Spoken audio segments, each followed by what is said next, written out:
Hermanos, feliz sábado a todos. Vamos a hacer el culto esta tarde de sábado. Vamos a empezar con una oración. Yo ya he hecho mi oración de rodillas. Vamos a hacer una oración para todos. Padre nuestro, que estás en los cielos, Señor, te damos las gracias, como siempre, por todo lo que haces por tu pueblo.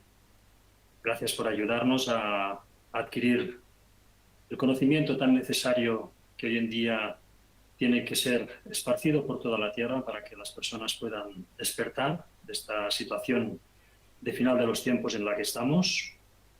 Ayúdame, Padre, a presentar este tema para que sea de enriquecimiento para todos, que sean tus conceptos los que salgan de mí y que todo sea adecuado según tu palabra, Señor. Perdónanos todos nuestros pecados, que en el nombre de Jesús te lo pedimos todo. Amén.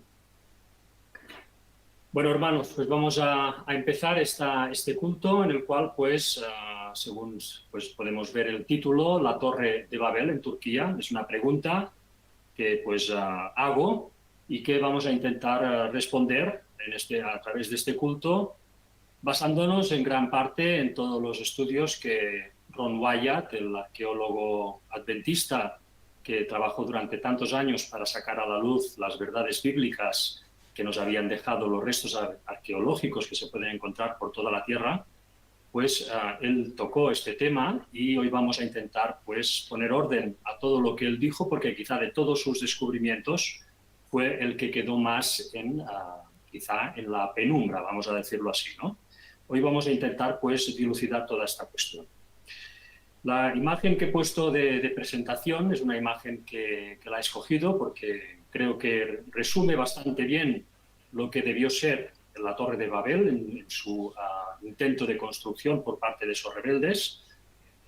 Vemos en primer lugar una torre en forma de espiral, inacabada, que sube como en forma de termitero, una forma que arquitectónicamente podría soportar grandes alturas, siguiendo este esquema, digamos, de ingeniería arquitectónica.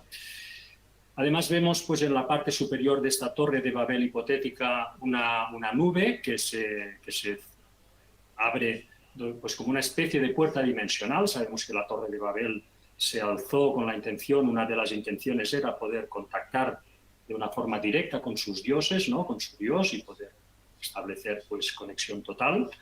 Por eso pues, me ha gustado también esta forma de puerta dimensional con la cual representan esta Torre de Babel. Y luego vemos también unas montañas a la derecha de la imagen, que luego veremos qué montañas pueden ser estas, ¿no? Pero en todo caso vemos esta Torre de Babel en una llanura inmensa, fértil, y en la cual pues la ilustración nos propone esta ubicación, ¿no? Vamos a ver realmente, intentar dilucidar dónde realmente pudo estar esta Torre de Babel, siguiendo un poco el esquema que siguió Ron Wyatt. Empecemos por el principio de esta historia, que se remonta pues, a cuando el arca de Noé se posicionó encima del monte Ararat. Ya vimos que según la cronología bíblica, cogiendo estos 4.000, o sea, teniendo en cuenta la fecha del inicio del mundo en el 4004 a.C., que estableció el obispo James Ussher, y dándola como válida, pues si hacemos pues, todo el seguimiento de cronologías bíblicas que nos salen en el Antiguo Testamento, vemos que el arca de Noé se posó en el monte Ararat en el año 2347 exactamente, ¿no? Vemos también cómo de ahí descendieron pues, todo lo que son los 3 hijos de Noé, y de ahí salió toda una descendencia que durante al menos unos 100 años aproximadamente pues estuvieron habitando todos juntos en esas zonas, en esos valles fértiles de las montañas de Ararat. Sabemos que por los tiempos de Peleg, como vimos en el culto anterior, esto sería, Peleg nació, según la cronología bíblica, en el 2247, 100 años después de posicionarse el arca en el monte Ararat, pues vemos que aproximadamente en esa época pudo producirse la división de la tierra, es decir, la división entre estos dos pueblos, ¿no? Porque sabemos que hubo desavenencias, hubo toda una mayoría rebelde que no aceptó los caminos del Señor y que decidieron desmarcarse y apartarse del pueblo que estaba en las montañas de Ararat. Entonces ellos, pues, según la palabra nos cuenta, se dirigieron hacia una llanura, hacia la llanura de Sinar, y allí, pues, iniciaron la construcción de una ciudad, una torre, que nosotros conocemos como la Torre de Babel, ¿no? Que es lo que hoy vamos a ver un poco, donde quizá estaba situada esta torre. Sabemos que Dios no estuvo en absoluto conforme con este intento de unir al mundo en una sola civilización, en un solo imperio. Sabía Dios que esto estaba hecho pues, para plantarle cara, para seguir caminos que no eran correctos, y Dios decidió poner freno a esta obra, ¿no? Vimos el culto anterior, cómo confundió las lenguas de esas personas, de esas gentes que estaban pues, intentando construir esta torre de Babel, y cómo pues estas tribus rebeldes, que vimos también siguiendo la pista de los idiomas, quiénes podían haber sido estos rebeldes de todos los que descendieron del arca, ¿no? Y sus descendientes, bueno, sabemos que fueron pues todo Cam entero, digamos, todas las tribus de Cam, también todas las tribus de Jafet, y por lo visto también una tribu semita, la tribu de Elam. ¿Y por qué lo decimos? Bueno, porque Elam fue la única tribu semita que acabó hablando una lengua no semita. Por lo tanto, parece claro que estos rebeldes que se juntaron todos en la llanura de Sinar para hacer la Torre de Babel, pues fueron estas tribus de Cam, estas tribus de Jafet y una tribu de Sem. Además, las tribus de Cam recibieron cada una de ellas, cada familia de Cam recibió una lengua totalmente separada y distinta de sus hermanos camitas y del resto de jafecitas y de la tribu de Sem, porque estas lenguas que hablan hoy en día todos esos descendientes de Cam no tienen nada que ver una con la otra, ¿no? Con lo cual vemos que el origen fue de lenguas muy diversas entre sí.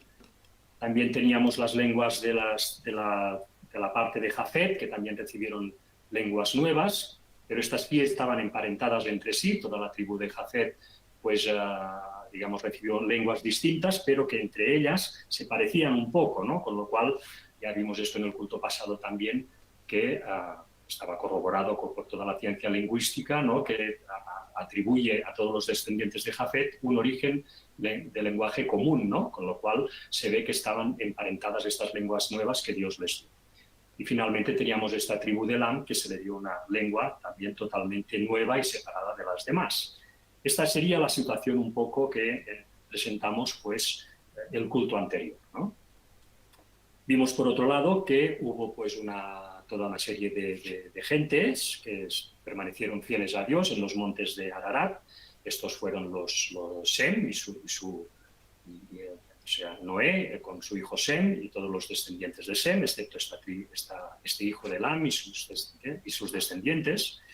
Estas tribus de Sem, estas tribus semitas, permanecieron fieles en Ararat.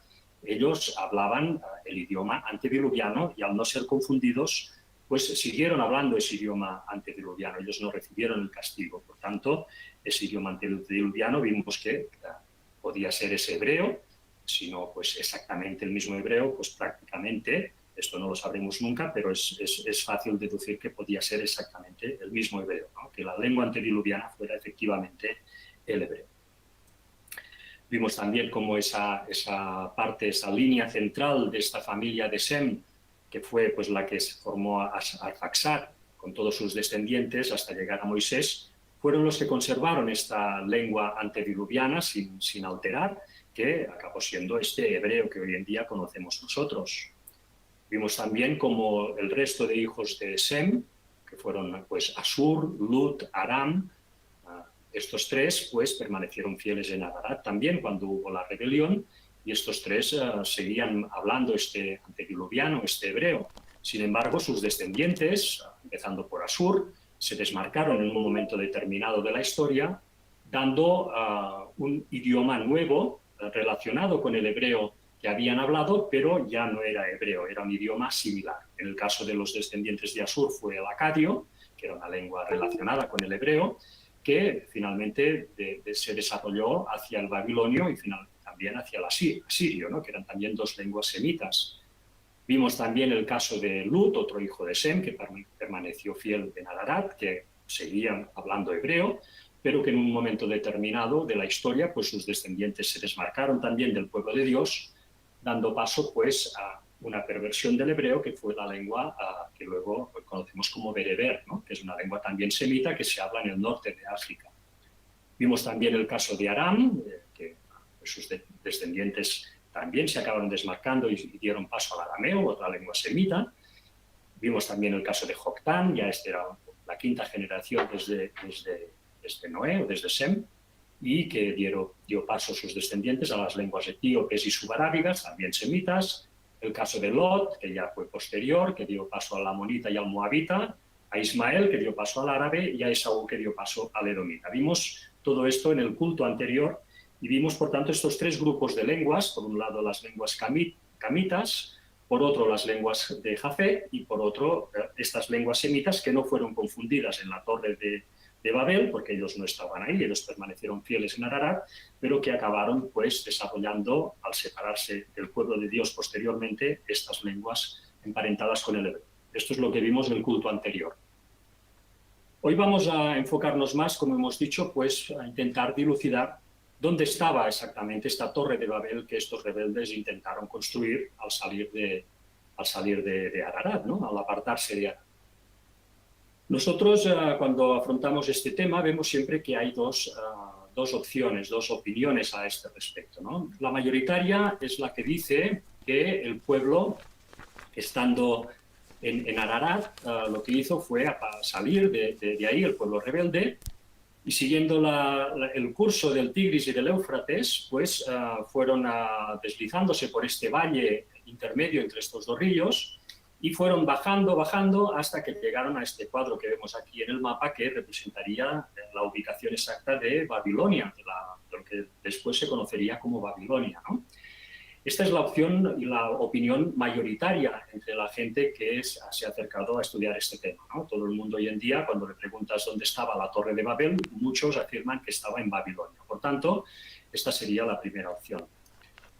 La segunda opción, que es la que defendía Ron Wyatt y que creo que ahora veremos tiene quizá más consistencia, es la que dice que partiendo de Ararat, los rebeldes lo que hicieron efectivamente fue seguir estos cursos superiores del Tigris y el Éufrates, pero que se quedaron en la zona, digamos, que vemos aquí donde acaba la flecha, que es este primer valle que se encuentra en la parte pues, central entre el Tigris y el Éufrates, abierto de este valle aluvial. Pues este sería el primer valle que uno se encuentra fértil cuando sale de Ararat, ¿no? Esta sería otra posible ubicación de la Torre de Babel. Tenemos estas dos posibles ubicaciones. El diccionario bíblico adventista registra esta doble, digamos, opción, ¿no? Nos dice concretamente, refiriéndose a Babel, nació con los primeros habitantes de Mesopotamia, la ciudad está hablando, ¿eh? A comienzos del reino de Nimrod y como probable asiento de su poder. Con respecto a su ubicación, y esto es lo que nos interesa, e identificación, las opiniones están divididas. Algunos eruditos creen que Babel y Babilonia son dos ciudades diferentes. Esta sería, digamos, la opinión que defendió Ron Wyatt y que yo también suscribo después de todo lo que he estado pues, mirando para presentar este tema, ¿no? Después hay otros que opinan, nos dice el texto, que ambas son una y la misma ciudad. Y otros sostienen que la de Babilonia se construyó sobre los restos de la ciudad de Babel.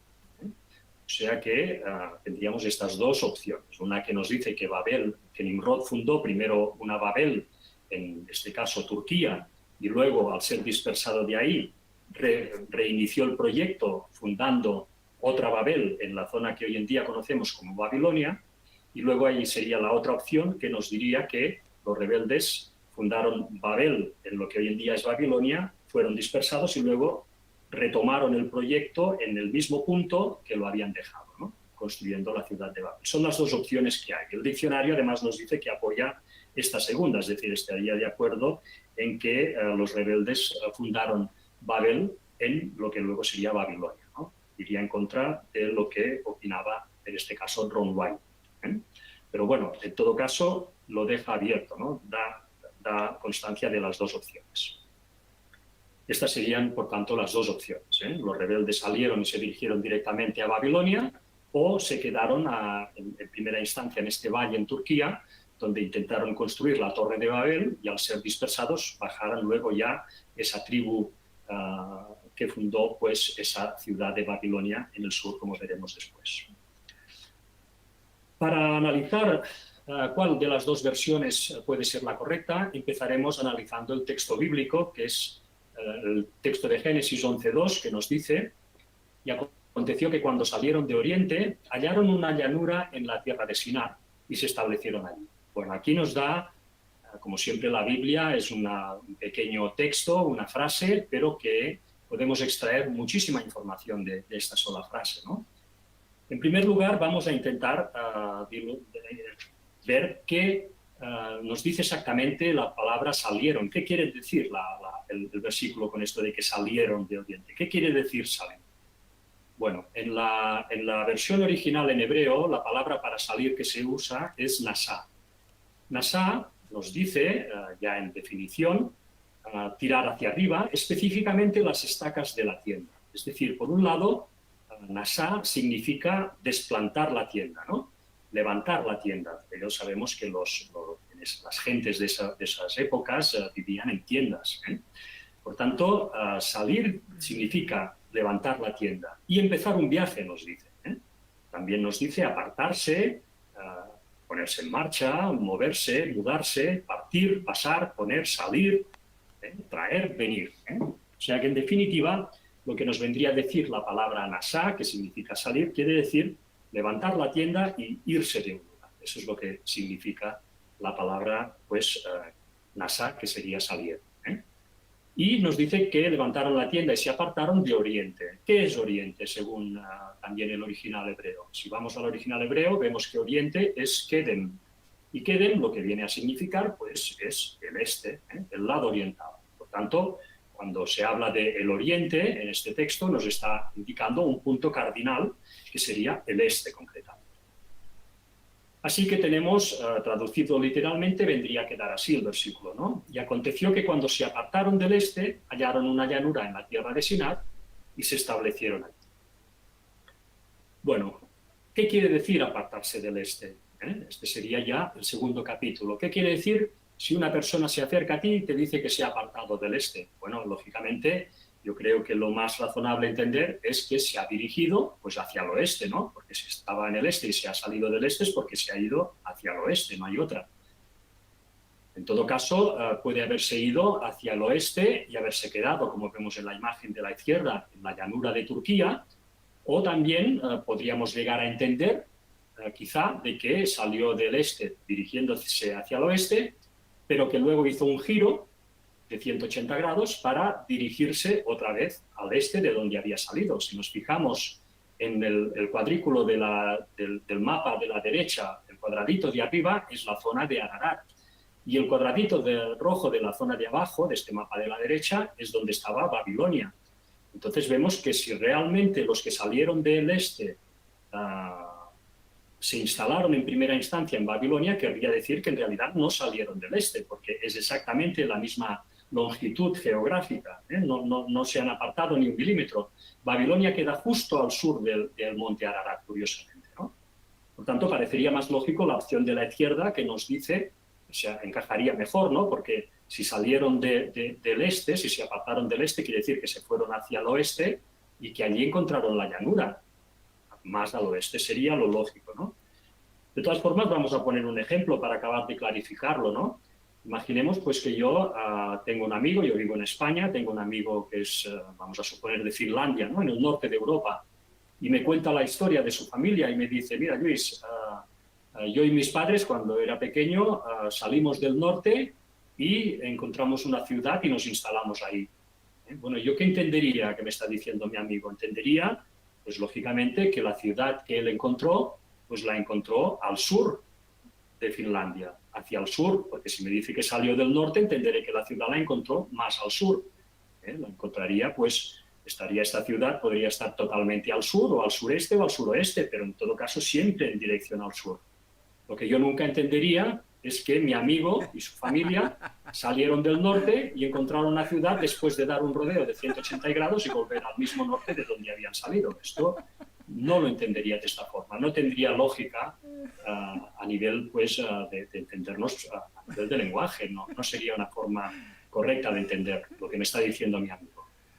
Bueno, en el caso que nos ocupa sería exactamente el mismo tema, ¿no? Nos dice el texto: y aconteció que cuando salieron del este hallaron una llanura en la tierra de Sinar. Quiere decir que, ¿qué quiere decir que salieron del este? Que se fueron al oeste, ¿eh?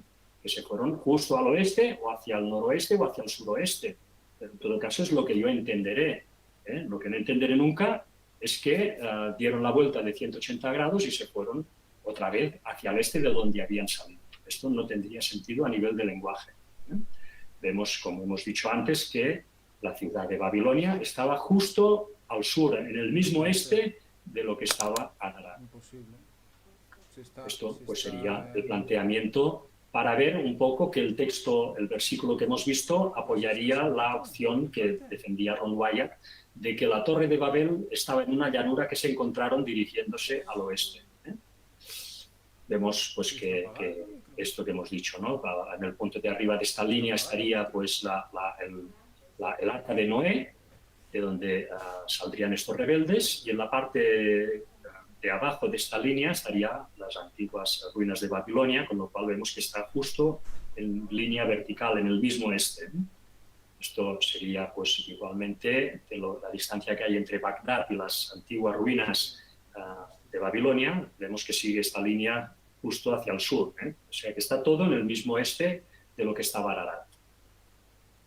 Este sería el planteamiento que hizo Ron Wyatt y el que yo creo también que es más lógico, ¿no? A la hora de intentar ubicar esta tierra de Sinar, esta llanura que ellos encontraron al apartarse estos rebeldes de Ararat. Pero si esto es así, ¿por qué tantas personas acaban entendiendo que la Torre de Babel se hizo en Babilonia? Bueno, uno de los primeros motivos, y quizá el más importante, es porque se suele relacionar el concepto tierra de Sinar con Babilonia, ¿eh? Cuando vemos aquí que nos explica que la llanura la encontraron en la tierra de Sinar. ¿Dónde estaba la tierra de Sinar? Cuando tú a una persona le hablas de la tierra de Sinar, sobre todo si ha leído la Biblia, normalmente la suele relacionar con la parte baja de Mesopotamia, de lo que son estos dos ríos, del Éufrates y del Tigris. Esta parte más baja es lo que se conoce como la Baja Mesopotamia, es lo que la gente suele relacionar que era la tierra de Sinar. Si tú a alguien le dices tierra de Sinar, suele relacionarlo con esta parte que vemos aquí en amarillo. ¿Por qué? Bueno, la Biblia pues, se hace eco en todos sus versículos en esta relación de conceptos, ¿no? Por ejemplo, vemos en Daniel 1, del 1 al 2, que nos dice: en el año tercero del reinado de Joacim, rey de Judá, vino Nabucodonosor, rey de Babilonia, a Jerusalén y la sitió.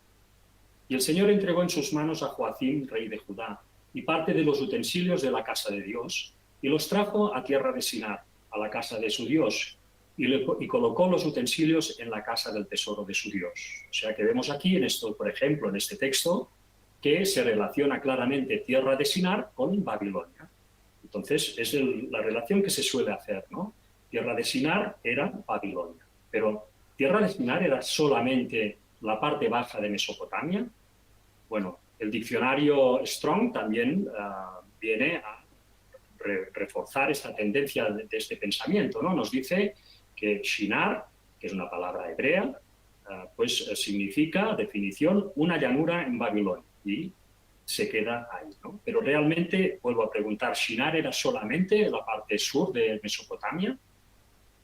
Vamos a ver si podemos sacar un poco más de agua clara en este sentido, ¿no? Vemos en primer lugar en el diccionario bíblico, donde nos pone la definición de Shinar, y nos dice lo primero, que es una palabra pues hebrea, Shinar, que significa tierra de los ríos. Este es el primer concepto que nosotros obtenemos de esta palabra Shinar, ¿no? Tierra de los ríos. ¿Qué ríos? Bueno, pues los dos ríos del Éufrates y el Tigris, ¿no?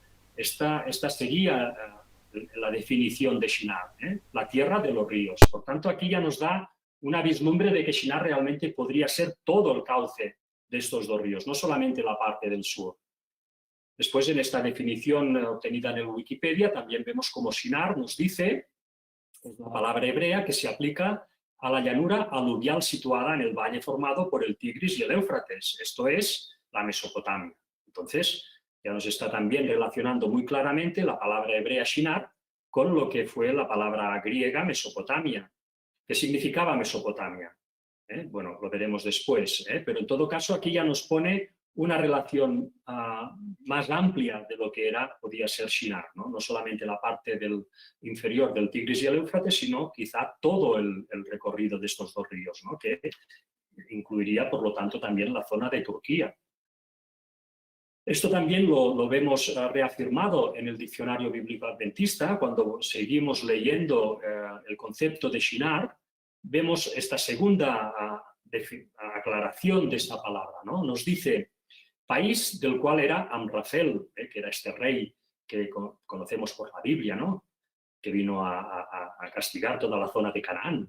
Nos dice, uno de los monarcas que invadieron Transjordania en los días de Abraham. Muchos comentaristas han identificado en lo pasado el Shinar de Amrafel con Babilonia, en la tendencia que hemos estado viendo hasta ahora. Pero el descubrimiento de que otros países antiguos también se llamaban Shinar ha puesto en duda esta conclusión. Los textos cuneiformes mencionan un lugar al que llaman Shanshara y la ubican en una región que se encuentra en el norte de Mesopotamia y al este de Nínive, considerada como la zona montañosa que hoy se llama Jebel Shinjar. Por otra parte, las cartas de Amarna mencionan un reino de Shanjar, que, de acuerdo con Hudson y Liagre Ball, habría estado en la zona del norte de Siria. Quizá haya que identificar el reino de Amrafel con este sitio. Por tanto, aquí ya abre la puerta esta aclaración de que realmente Shinar no solamente era el sur de Mesopotamia, sino que se refería a toda la franja mesopotámica que estaba entre medio del Tigris y del Éufrates, de todo ese valle enorme que llegaba hasta Turquía. Todo esto sería la tierra de Shinar. Hemos visto que se hablaba de este sitio en concreto, de Jebel Shinjar, ¿no? Que viene de Shinar. Viene Jebel Shinjar, las montañas de Jebel Shinjar se encuentran en el noroeste de Irak, en la provincia de Ninawa, elevándose sobre la amplia llanura entre los ríos Tigris y Éufrates. Vemos, por tanto, que Shinar también se refería o se podía referir al norte de Mesopotamia. Nos dice también esta definición del diccionario bíblico referente a Shinar, una aclaración también importante, creo, ¿no? Que nos dice, en los documentos cuneiformes no se ha encontrado este nombre como designación de Babilonia. Es decir, que en ningún sitio se dice que Shinar se refiera solamente a la parte sur de Mesopotamia, sino que más bien parece ser una palabra hebrea que definiría la tierra que hay entre los dos ríos, Tigris y Éufrates, en lo largo de todo su curso, ¿no?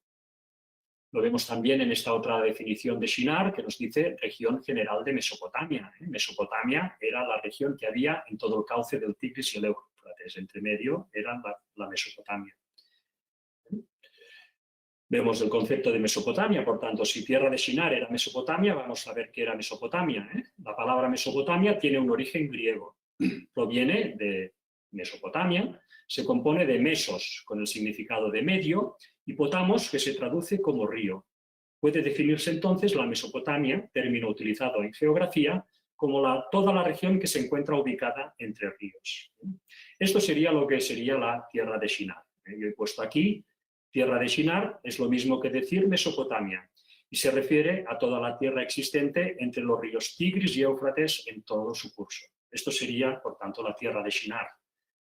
Si vemos que esto, por tanto, la tierra de Shinar también abarca la parte norte del Tigris y del Éufrates que entra en Turquía, entonces claramente vemos que la opción que ponderó Ron Wyatt y que después vemos que quizá es la correcta, pues encajaría a la perfección, ¿no? Porque por un lado encajaría con el texto bíblico que nos dice que estos rebeldes salieron del este, por tanto se dirigieron al oeste y que la llanura la encontraron al oeste. Si seguimos esta flecha roja veremos que nos dirige hacia esta llanura en tierra de Shinar, porque esto sigue siendo tierra de Shinar, el norte de estos dos ríos, ¿no?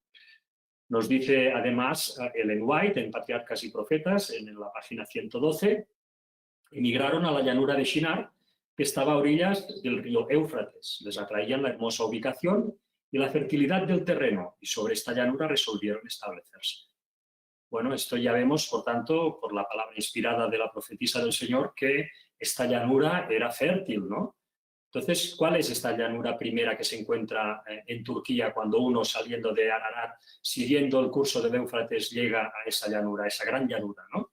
Bueno, esa llanura es la llanura que vemos aquí en este círculo rojo en medio, que es la llanura de Diyarbakir, ¿eh? Es una llanura enorme, fértil aún hoy en día, que encajaría plenamente con las características del texto bíblico.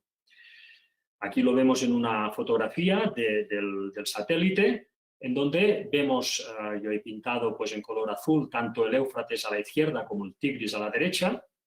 En la parte superior derecha de la imagen vemos esta flecha roja, que sería el punto exacto del Arca de Noé, desde donde partieron estos rebeldes con la intención de construir la Torre de Babel. Y, bueno, la lógica nos diría que ellos fueron siguiendo este curso superior del Éufrates para poder seguir abasteciéndose de agua por todos sus rebaños y toda la gente que los acompañaba hasta encontrar un sitio donde establecerse. Ellos fueron siguiendo todo este curso superior del Éufrates hasta llegar a esta gran llanura que vemos aquí cómo se abre, que es esta llanura de Diyarbakir. Vemos aquí esta llanura ampliada, con este Éufrates a la izquierda y el Tigris a la derecha. Esta llanura, para hacernos una idea, el ancho de esta zona verde que vemos aquí en la pantalla, el ancho de esta llanura es de 200 kilómetros y el alto 100 kilómetros aproximadamente. Y vemos cómo, por tanto, es una llanura realmente amplia, ¿no? Es una llanura que uno se encuentra después de haber atravesado toda una zona montañosa enorme que, partiendo desde Ararat, pues llega hasta al sudeste de Turquía, prácticamente ya en la frontera con Siria, ¿no? En el cuadrado rojo de la derecha arriba vemos pues, la zona de Ararat, desde donde partieron estos rebeldes, y este cuadrado en la zona baja de la izquierda, rojo, pues sería la llanura de Diyarbakir, donde, según Ron Wyatt, estaba la Torre de Babel. Vamos a ver este texto de Daniel 1, del 1 al 2. Así los esparció Jehová desde allí sobre la faz de toda la tierra y dejaron de edificar la ciudad. Por esto fue llamado el nombre de ella Babel, porque allí confundió Jehová el lenguaje de toda la tierra y desde allí los esparció sobre la faz de toda la tierra. Vamos a ver el tema de Babel, ¿no? Porque esta es otro obstáculo a la hora de uno poder aceptar la opción de que la Torre de Babel realmente estuviera en Turquía, ¿no? Normalmente se relaciona muy directamente la palabra Babel con Babilonia, ¿eh? Entonces, claro, si el texto bíblico nos dice que estas personas fundaron Babel, que Nimrod pues fundó Babel junto con estas personas, y Babel está tan relacionado con Babilonia, pues podemos llegar a pensar pues, que Babel era Babilonia, por tanto no hay más vuelta de hoja, ¿no? Vamos a analizar un poco este tema de Babel. En primer lugar, vamos a empezar por el principio, ¿no? ¿Cuál fue el primer lugar que fue llamado Babel? El primer lugar que fue llamado Babel fue pues, la Torre de Babel y esa primera ciudad que estos rebeldes intentaron construir en esta llanura de Shinar, ¿no? ¿Quién le puso el nombre de Babel? Es decir, o mejor dicho, ¿qué nombre le dieron los rebeldes a esa ciudad y a esa torre? ¿Le pusieron Babel? Claramente no. ¿Qué significa Babel? Babel es una palabra hebrea y Babel significa, lo vemos aquí, ¿no? Se le puso el nombre de Babel porque deriva del verbo hebreo balbal, que significa confundir. Bueno, ya es de lógica pensar que los rebeldes, cuando iniciaron la construcción de su ciudad, no le pusieron confusión a su ciudad, porque lógicamente ellos no pensaban que estuvieran haciendo ninguna confusión. Es más, este nombre claramente ya estamos viendo que se puso una vez se confundieron ahí los idiomas. Después de haberse producido esas escenas de confundir los idiomas es cuando hubo alguien que puso a esa ciudad y a esa torre el nombre de Babel, no antes. Lo vemos también en el texto bíblico, ¿no? Donde nos dice que Babel, compárese la palabra hebrea, Balal, confundir. O sea que Babel era una palabra claramente hebrea. Y si hemos dicho que este nombre de Babel se puso una vez, ya fueron confundidos los rebeldes en la tierra de Shinar, esa palabra Babel además vemos que es hebrea y los rebeldes de la tierra de Shinar ya no hablaban en ese momento antediluviano, por lo tanto no hablaban nada de hebreo, sus idiomas fueron totalmente confundidos está claro que ellos no le pusieron ese nombre de Babel. ¿Quién le puso ese nombre de Babel a esa ciudad y a esa torre que Dios acababa de destruir? Bueno, sabemos que quién hablaba hebreo en ese momento, quién hablaba antediluviano en ese momento todavía, y por tanto le pudieron poner ese nombre de Babel a esa torre destruida. Bueno, pues los semitas que permanecieron fieles en los alrededores de Ararat, ¿no? Estos son los que hablaban todavía hebreo, porque no habían sido confundidos, y estos fueron los que le pusieron a esta ciudad y a esta torre destruidas el nombre de Babel, como advertencia, como escarnio, y, en fin, fue un nombre que evidentemente era como una especie de nombre peyorativo, evidentemente, no era nada positivo, ¿no? El nombre. Por tanto, este nombre fue puesto por estos enemigos de los rebeldes, que eran los semitas, ¿no?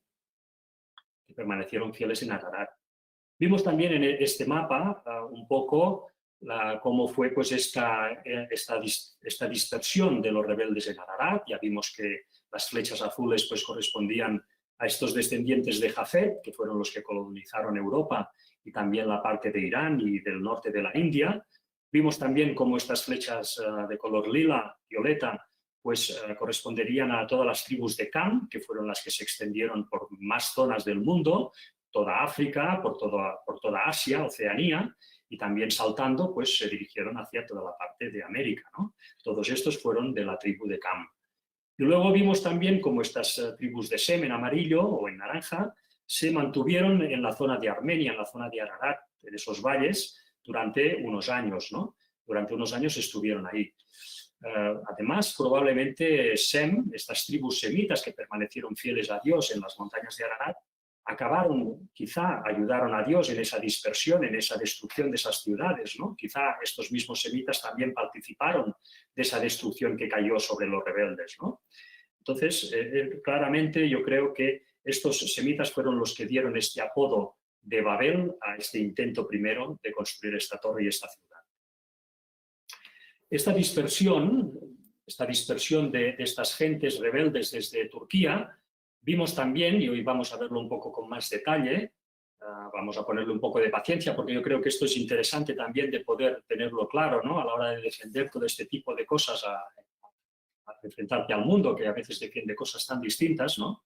Pues vamos a ver cómo la misma genética, la misma ciencia genealógica, pues reafirma el hecho de que de Turquía se pobló toda la tierra, ¿no? Concretamente vamos a ver Europa, que es quizá en el sitio donde más se ha estudiado todo esto, ¿no? Todas las tribus de Jafet, que al final son los que más estudios científicos han aportado, ¿no?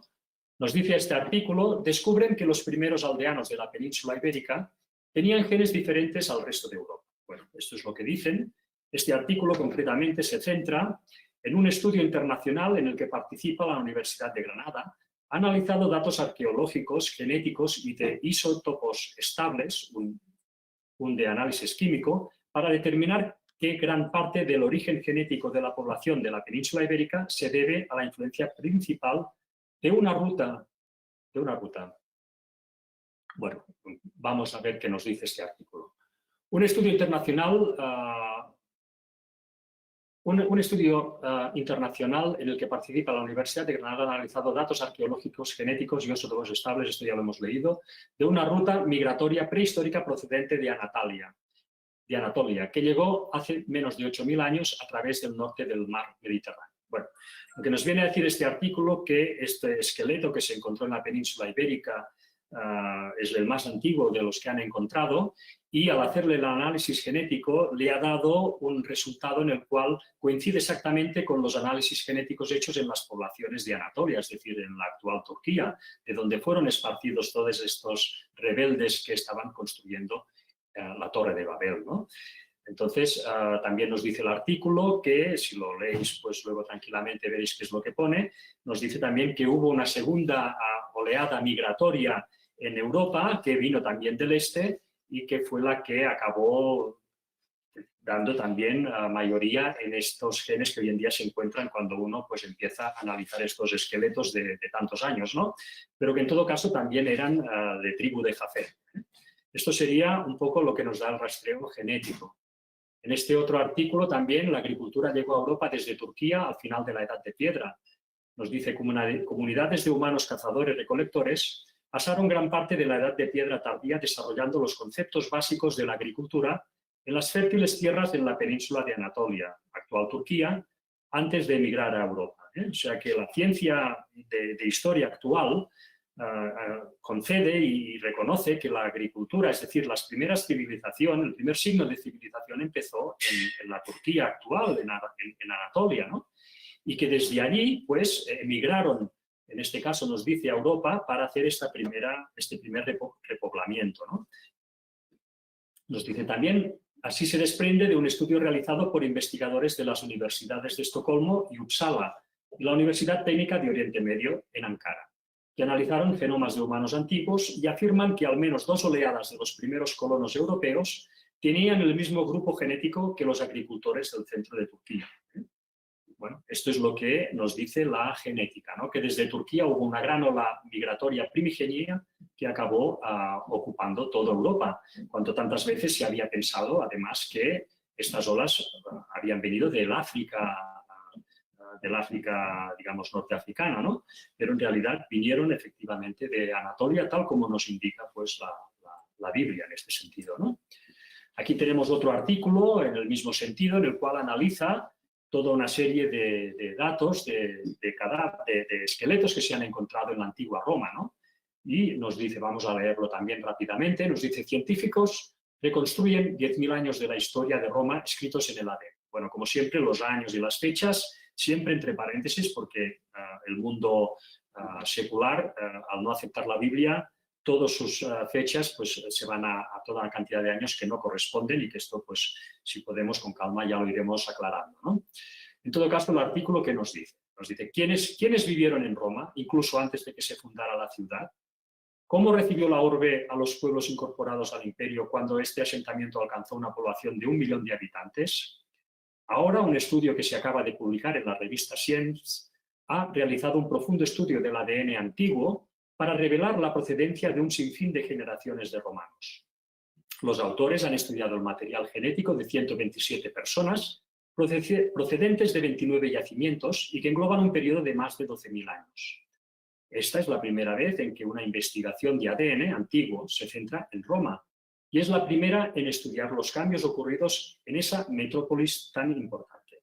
Ha explicado a ABC Ron Pinasci, investigador de la Universidad de Viena y coautor del estudio junto a científicos de las universidades de Stanford y Sapienza. Los investigadores han recurrido a técnicas de secuenciación de próxima generación que permiten leer pequeños fragmentos de material genético recuperados de los huesos de individuos enterrados hace muchos siglos y hacer estudios de poblaciones.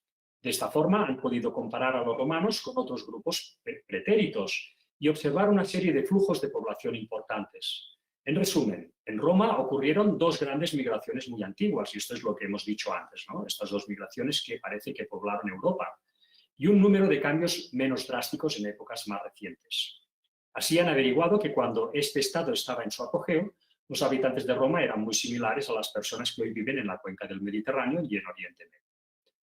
La forma como la demografía de la ciudad cambió está atada a los grandes cambios de la historia de Roma, ha explicado Pinasci. Por eso creo que nuestros resultados confirman las conclusiones de otros estudios históricos y arqueológicos, pero los nuestros son primeros que pueden resolver una pregunta. ¿Quién es la gente que está enterrada en los cementerios romanos? Para responder a esta pregunta hay que viajar hasta la cueva de Grotta Continenza, en los Apeninos. Allí hay restos de 3 cazadores-recolectores del Mesolítico. El Mesolítico es una edad posterior al Neolítico, ¿no? Un poco posterior, pero que en todo caso, o por esas fechas, ¿no? Es un periodo neolítico, ¿no? Por tanto, según la historia, de hace muchos años. Cuyo material genético permitió encontrar un gran cambio que coincidió con la introducción de la agricultura, el trigo, la cebada y el ganado en Italia. Los análisis de estos restos y de individuos posteriores han mostrado que, al igual que ocurrió en otras zonas de Europa, los primeros granjeros tenían sus centros en Anatolia Central, la actual Turquía y el norte de Grecia. Además, parece ser que tenían un pequeño legado genético proveniente de los granjeros de la zona donde hoy es Irán y de los cazadores-recolectores que vivían en el Cáucaso. Por tanto, estos 2 estudios nos vienen a confirmar que estas poblaciones de Jafet, concretamente, salieron de Turquía y colonizaron todo lo que es Europa y también la zona de Irán y la zona del Cáucaso. Por tanto, vemos en este sentido ratificada esta hipótesis de que la Torre de Babel estuvo en Turquía. Bueno, el artículo sigue, aquí he puesto otro artículo, no lo vamos a leer, pero va en la misma dirección, que los primeros agricultores pues, estaban en Anatolia, también por estudios genéticos han llegado a esta conclusión. A este estudio va pues, en la misma dirección también. Si queréis leerlo, pues os lo dejo aquí, porque pues, es interesante también, ¿no? Y vemos, pues, para acabar este pequeño apartado en el cual nos confirma que la dispersión se produjo desde Turquía y no desde Babilonia, vemos este artículo de la Wikipedia, hablando de Anatolia, nos dice lo siguiente: también conocida como Asia Menor, que comprende la parte de la Turquía moderna. Es una de las regiones habitadas continuamente más antiguas en el mundo debido a su ubicación en la intersección de Asia y Europa. Está claro que la zona de Turquía es una zona ideal si uno quiere esparcir población a los cuatro vientos de la tierra, ¿no? Los primeros asentamientos neolíticos, como estos que pone, se consideran unos de los primeros asentamientos humanos en el mundo. El asentamiento de Troya comienza en el Neolítico y continúa en la Edad de Hierro. A través de la historia, lenguas indoeuropeas, semíticas, así como otras de afiliación incierta, que serían las de Cam, han intervenido en Anatolia. De hecho, dada la antigüedad de los idiomas indoeuropeos hitita y luvita, algunos estudiosos han propuesto Anatolia como el hipotético centro a partir del cual las lenguas indoeuropeas se han radiado. Este sería, por tanto, una serie de estudios que vienen a confirmar pues, esta dispersión desde Anatolia, desde Turquía. Y finalmente tenemos este otro también, Historia Genética de Europa, donde nos sale este interesante mapa que ya enseñamos en el culto anterior, donde vemos esta dispersión de la humanidad que se propone según la genética y vemos que el centro, dejando de lado las fechas como siempre, que no son correctas, pero sí la tendencia de las direcciones de población que se ponen, ¿no? Vemos como parece partir todo de la zona precisamente de la zona de Ararat, ¿no? De la zona donde pues, se posicionó el arca, y de la zona pues, de Turquía en general, y desde ahí, pues como sepan, pues hacia Europa, hacia Asia, hacia América y hacia África. Evidentemente ellos tienen el preconcepto de que la humanidad salió en África y por eso también ponen ese punto de gravedad en África, ¿no? Pero en todo caso es curiosa pues, la confirmación genética que da, ¿no? De todas estas tribus que fueron dispersadas desde Turquía, vamos a seguir la pista a la que tuvo más éxito de todas ellas, ¿no? Nosotros hemos visto pues, que Dios los dispersó, que probablemente los semitas que estaban en Ararat ayudaron a Dios en esa dispersión de estas tribus de Cam y de Jafet, y de todas estas tribus que fueron dispersas hubo una que tuvo especial éxito.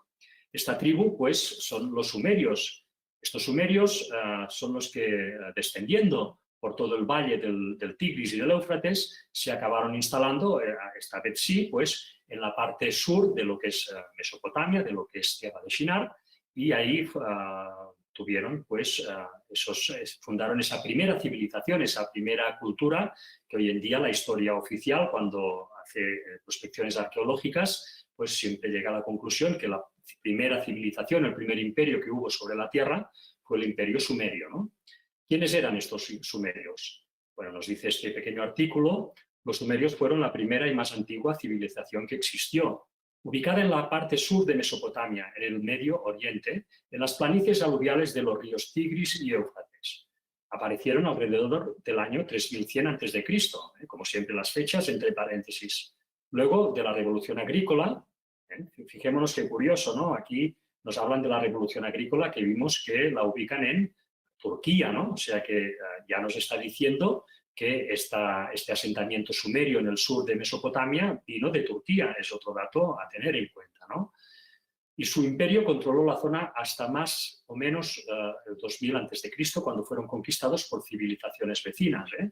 Estas civilizaciones vecinas, ¿quiénes fueron? Fueron los acadios. Estos acadios, ¿quiénes eran? Eran los descendientes de Asur, del hijo de Sem. Por tanto, eran semitas que habían estado en la zona de Ararat y bajaron a conquistar a todas estas tribus camitas, ¿no? Esto lo veremos en cultos posteriores, si Dios quiere.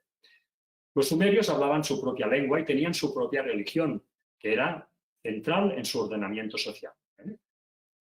Su civilización estableció grandes ciudades-estado a lo largo de su territorio, entre ellas pues Babilonia, que operaban como templos desde los cuales se dirigían al pueblo sus principales sacerdotes. Luego aparecerían los primeros reyes militares. Este pueblo antiguo es particularmente célebre por haber inventado el primer sistema de escritura, que era un sistema cuneiforme, y haber compuesto el primer texto religioso literario del que se tenga registro, el poema de Gilgamesh. De hecho, este Gilgamesh hay quien dice que era Nimrod. Vemos aquí, por tanto, esta civilización sumeria, de estos que fueron dispersados en Turquía, en todas direcciones. Hubo una tribu que tuvo especial éxito, que se instaló en esta parte sur de Mesopotamia, y fundó pues todas estas ciudades. Estos sumerios, además, tenían un intelecto y una capacidad mental impresionante, propia de estas gentes todavía muy próximas a los antediluvianos, que conservaban todavía esa potencia mental, ¿no? Los sumerios fueron los que inventaron pues, cosas como la rueda, como la escritura que ya hemos visto, el concepto de hacer la ciudad, las leyes escritas, la medicina, el sistema sexagesimal, los ladrillos de adobe y las construcciones con arcos, para poner algunos ejemplos de lo que llegaron a inventar, cosas que han llegado hasta nuestros días con total vigencia tantas veces, ¿no? No eran en absoluto gentes acabadas de salir, de ir con taparrabos por ahí, sino que eran personas realmente con un gran nivel intelectual, ¿no? Imaginemos el nivel intelectual que llegaron a tener estas personas, ¿no? Esta tribu sumeria que se instaló en el sur de Mesopotamia, que incluso fueron capaces de hacer ya las primeras gafas de las cuales se tiene constancia. Vemos aquí este trozo de roca de mineral de cristal que hoy en día se encuentra en el Museo Británico, encontrado en la ciudad de Nimrud, y curiosamente se llama lente de Nimrud, que es un cristal de roca tallado de forma que da una graduación, es decir, que es un auténtico cristal de gafa para corregir un defecto del ojo, ¿no?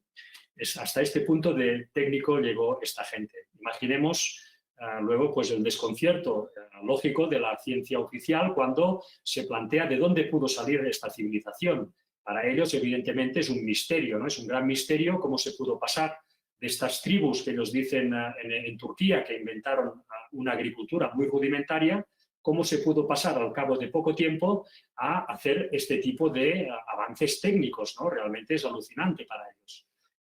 No se lo explican.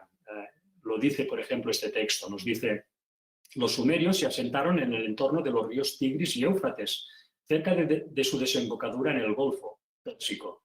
A esta región se la conoce como Sumeria o Sumer. Se tiene conocimiento de su existencia en torno al año 3500 a.C., aunque no está en absoluto claro su origen, ¿eh? No tienen nada claro su origen. La tradición sumeria dice que la realeza bajó del cielo en la ciudad de Eridu y que después del diluvio bajó nuevamente del cielo en la ciudad de Kish. Lo cierto es que no se conoce con certeza si los sumerios eran población autóctona de Mesopotamia o bien se desplazaron desde alguna zona cercana. Bueno, nosotros sabemos la historia de los sumerios porque conocemos la Biblia, podemos seguir el rastro de estos acontecimientos que van saliendo sacados a la luz por la arqueología aquí y allá, y nosotros tenemos el mapa correcto para poder ordenarlo todo correctamente, ¿no? Entonces, la consecución lógica de estos acontecimientos sería que, saliendo de esta planicie de Turquía, esta tribu sumeria descendió por todo el Tigris y el Éufrates hasta instalarse, dirigidos por Nimrod, instalarse en esta zona donde construyeron esta primera ciudad de Babilonia, ¿no? Pero, bueno, esto lo vemos aquí un poco también en el comentario bíblico adventista. Nos dice, Cus engendró a Nimrod, nos dice, aunque el nombre de Nimrod no se ha encontrado aún en los registros babilónicos, todavía los árabes relacionan algunos lugares antiguos con este nombre. Por ejemplo, Birs Nimrud es su nombre para las ruinas de Borsippa y Nimrud para Cala. Estos son ciudades de Mesopotamia. Estos nombres deben depender de tradiciones muy antiguas y no pueden atribuirse solo a la influencia del Corán. Hasta donde sepamos, por la evidencia histórica disponible, los primitivos habitantes de la Mesopotamia no fueron semitas, sino sumerios. Esto es lo que hemos estado diciendo ahora. Poco se sabe en cuanto al origen de los sumerios. El hecho de que Nimrod, que era camita, fundara la primera ciudad-estado de Mesopotamia, sugiere que los sumerios probablemente eran camitas. O sea que el comentario bíblico adventista hace, a mi modo de ver, esta relación correcta de que los sumerios, pues, fueron los que fundaron Babilonia y Nimrod fue el que fundó Babilonia, por tanto, Nimrod era sumerio. Pero los sumerios, ¿cómo llamaban a esta ciudad que hicieron después de ser esparcidos, que hicieron en esta zona baja de Mesopotamia? Una vez más, tenemos que utilizar un poco la lógica, ¿no? Estas personas que fueron dispersadas en Turquía, esta tribu de sumerios que bajaron liderados por Nimrod por todo el curso del Tigris y el Éufrates hasta llegar a la parte baja, hablaban sumerio, ya no hablaban hebreo ni hablaban ninguna lengua que fuera semita, hablaban una lengua sumeria, hablaban una lengua camita, una lengua que no tenía nada que ver con las demás. Entonces, nos dice este artículo acerca del idioma sumerio, nos lo reafirma. El sumerio no está relacionado con las demás lenguas de la zona, ya que no es ni semita ni camita. Bueno, nos dice camita porque los estudios lingüísticos tienen un apartado que le llaman camita, que está relacionado con los semitas, pero este es otro tema que no es lo que nosotros queremos decir cuando decimos camita. Bueno, esto ya lo aclararemos más adelante si hace falta. Tampoco el sumerio era lengua indoeuropea ni el amo dravídica. Por tanto, se considera la lengua sumeria una lengua aislada. Estos sumerios que bajaron hablaban esta lengua camita que no tenía relación con ninguna otra. Entonces, bueno, vamos a ver un poco este Nimrod, estos sumerios que se instalaron en el sur. Nos dice la palabra que fundaron una serie de ciudades también. Nos dice, y Cus engendró a Nimrod, quien llegó a ser el primer poderoso de la tierra. Este fue vigoroso cazador delante de Jehová, por lo cual se dice, así como Nimrod, vigoroso cazador delante de Jehová. Y fue el comienzo de su reino Babel, Erec, Akkad y Calne, en la tierra de Sinar. De esta tierra salió para Siria y edificó Nínive, Rehoboth, Cala y Resén entre Nínive y Cala, la cual es ciudad grande. Vamos a ver un poco estas ciudades que edificó Nimrod y vamos a dejar esta Babel para el final para acabar de aclarar por qué también esta ciudad de Babilonia que fundó Nimrod, esta segunda ciudad también se llamaba Babel. Vamos a empezar pues, por estas ciudades de Erec. Erec se cree que era la ciudad de Uruk. Akkad es una ciudad, es un nombre acadio, no se sabe exactamente dónde estaba esta ciudad.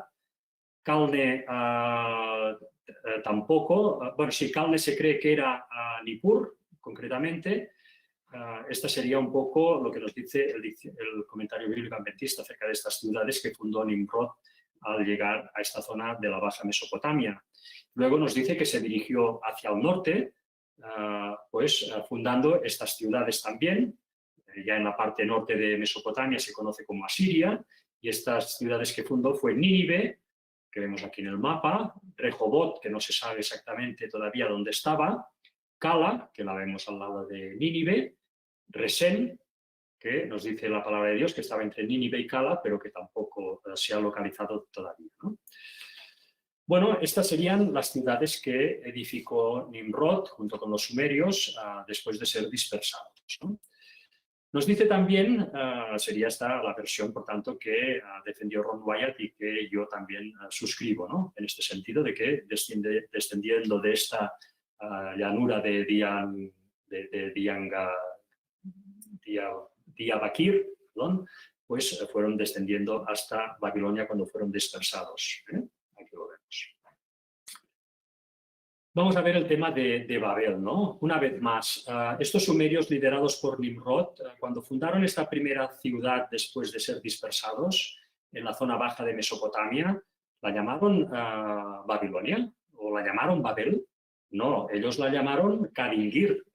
Estos sumerios hablaban sumerio y esta ciudad que ellos fundaron la llamaron Karingir, no la llamaron ni Babel ni Babilonia.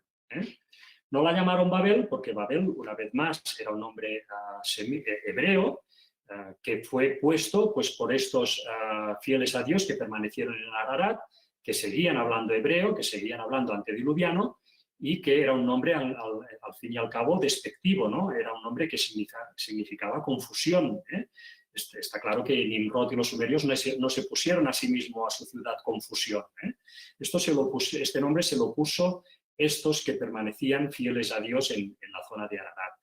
Pusieron el nombre de Babel en el primer intento que hizo Nimrod de fundar esa ciudad en Turquía, y cuando vieron que reinició su proyecto ya en la zona del sur de Mesopotamia, volvieron a llamar Babel a ese lugar que Nimrod estaba intentando reiniciar en ese sitio, ¿no?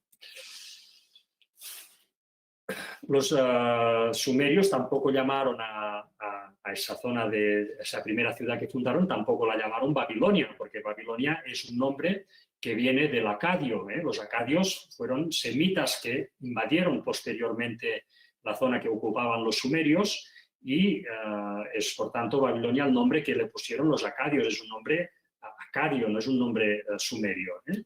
Los sumerios nunca le pusieron Babilonia a su ciudad, le pusieron el nombre que ya hemos visto, ¿no? Este nombre de Kadingir. Y este nombre de Kadingir nos dice, originalmente esta ciudad se llamaba Kadingir, transcripción romanizada de la escritura cuneiforme del sumerio Kadingirra. Ocasionalmente escrito también Kadingirra, Kadingirma, que significa puerta de los dioses, ¿eh? O puerta del dios. Esto es lo que significaba esta primera ciudad que fundó Nimrod junto con los sumerios en la parte baja del río Éufrates. Estos son un poco los semitas, ¿no? Una ilustración que podría evocar estos semitas que permanecieron fieles a Dios en Ararat y que pusieron el nombre de Babel, una vez más, a este intento, a este reinicio de Nimrod, que se había reagrupado con los de su tribu, para, ya hablando sumerio, refundar este intento de construir una ciudad que no iba en conforme a Dios, lógicamente. Por eso la rebautizaron otra vez con el nombre de Babel, estos semitas. Esto lo hemos visto también en el diccionario bíblico adventista, como da las dos opciones, ¿eh? Que Babel fuera dos ciudades que se fundaron independientemente, primero una que fue destruida y luego se reinició en otro lugar, ¿eh? Que es lo que hemos explicado hasta ahora.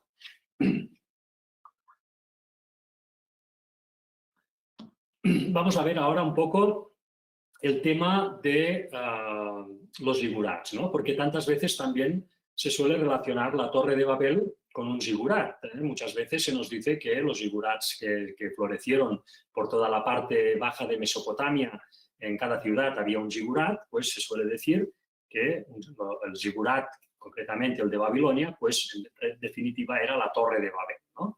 Esto fue así realmente. Vamos a analizar esto un poco también para acabar de poner más claridad en este tema, ¿no? En primer lugar, vamos a ver rápidamente qué es un zigurat, ¿no? Un zigurat son las construcciones más características de la arquitectura en la Mesopotamia antigua. Estaban formados por varias terrazas superpuestas. No tenían una forma uniforme, pero sobre la última de estas terrazas se asentaba el templo dedicado al dios de la ciudad. Los zigurats eran el hogar de los dioses y el acceso al mismo estaba reservado a los sacerdotes. Cada ciudad disponía de su propio dios que habitaba en el templo en lo alto del zigurat. Esto eran lo que eran los zigurats. Era una especie de pirámides escalonadas que había en todas las ciudades que se fundaron en Sumeria primero y luego se expandieron por toda Mesopotamia. Por tanto, es de suponer que en Babilonia, esta ciudad que, recordemos, Nimrod y los sumerios llamaban Kadingir, hubo ya un primer zigurat, ¿no? Ellos ya construyeron un primer zigurat ahí cuando refundaron la ciudad, ¿no? Nos dice el texto, sacado del Wikipedia, un ejemplo de un gran y complejo zigurat es el dedicado a Marduk en Babilonia, Mesopotamia. No ha quedado gran cosa de esta gran estructura, ni siquiera al nivel del suelo, pero las prospecciones arqueológicas y las noticias históricas que de él se tienen hablan de un zigurat de 7 niveles pintados de diferentes colores, coronado con un templo de bellas proporciones. Es esto que hemos visto aquí, ¿eh? Este zigurat sería el de Babilonia, es una reconstrucción de cómo pudo ser este zigurat. El templo parece haber estado pintado de color índigo, de color azul, al igual que el último nivel. Se sabe que había 3 escaleras que llevaban al templo, de las cuales las laterales solo ascendían hasta la mitad de la altura del zigurat. También era donde le rezaban a los dioses de Mesopotamia. Este era el zigurat pues, que había en Babilonia. Este zigurat nos dice también que han quedado muy pocos restos. Vemos aquí pues, la fotografía aérea de las ruinas actuales de donde estaba la antigua Babilonia, y vemos como en la parte inferior nos vemos un cuadradito. Esto bueno, tenía un largo de cada lado, creo que era de unos 60 metros aproximadamente, que era donde se ubicaba este zigurat, ¿no? De esta base ha quedado realmente nada prácticamente del antiguo zigurat, no ha quedado prácticamente nada, solo algunos ladrillos que se han encontrado. Fijémonos además cómo en esta imagen se relaciona claramente este zigurat con la Torre de Babel, como si aquí hubiera estado la Torre de Babel. Veremos que esto es una afirmación totalmente gratuita que no tiene ninguna base arqueológica. Este es un ladrillo que se encontró, por ejemplo, o similar, no sé si exactamente se encontró ahí, pero en todo caso los que se han encontrado en la base donde estaba ese zigurat de Babilonia, todos llevaban la firma de Nabucodonosor. Sabemos que Nabucodonosor, que fue el rey que todos conocemos por la Biblia, que gobernó en la zona de Babilonia en el siglo VI a.C., pues este rey Nabucodonosor fue el que reconstruyó en buena parte toda la ciudad antigua de Babilonia, incluido pues, el zigurat que había sido destruido años antes por el rey asirio Senaquerib. Entonces, toda esta reconstrucción que hizo Nabucodonosor se caracterizó porque en todos sus ladrillos puso su firma, ¿no? Entonces, estos ladrillos pocos que se han encontrado en la base donde estaba este zigurat en Babilonia, todos llevan la firma de Nabucodonosor, lo cual nos indica que este zigurat, estas ruinas del zigurat que se encuentran actualmente, son las ruinas de una reconstrucción, de la reconstrucción que hizo Nabucodonosor. Pero esa reconstrucción fue hecha a partir de otro zigurat anterior que hubo en Babilonia, que fue el zigurat que efectivamente pues, construyeron los sumerios en primera instancia, ¿no? No se sabe exactamente en qué año y quién fue exactamente el que construyó ese primer zigurat que luego reconstruiría Nabucodonosor. No se sabe, ¿eh? Se dice que Hammurabi, pero probablemente, seguro que fue anterior. Seguro que no sé, el mismo Nimrod ya fundó ahí, cuando refundó Babilonia, ya puso ahí un zigurat, ¿no? Que fue el que Nabucodonosor se encontró destruido y que reconstruyó. Por tanto, decir que el zigurat de Babilonia era la Torre de Babel, pues es totalmente gratuito, no hay ni una prueba de que sea así, ¿no? Es más, muchos cometen el error, ¿no?, de relacionar directamente el zigurat que reconstruyó Nabucodonosor en el siglo VI a.C. con la Torre de Babel directamente, cuando sabemos que las escenas de la Torre de Babel acontecieron en el siglo XXII o XXIII a.C., es decir, 1700 años antes de Nabucodonosor. Entonces es imposible que la Torre de Babel fuera el zigurat que hoy encontramos, los pocos restos que encontramos actualmente, ¿no?, que fueron construidos por Nabucodonosor. Pero estas grandes lumbreras de hoy en día a veces cometen este tipo de errores, ¿no? Nos dice este artículo en ABC: ¿existió la Torre de Babel? Descubren una evidencia en una antigua tablilla de piedra. Este artículo es interesante, vamos a leerlo si os parece bien.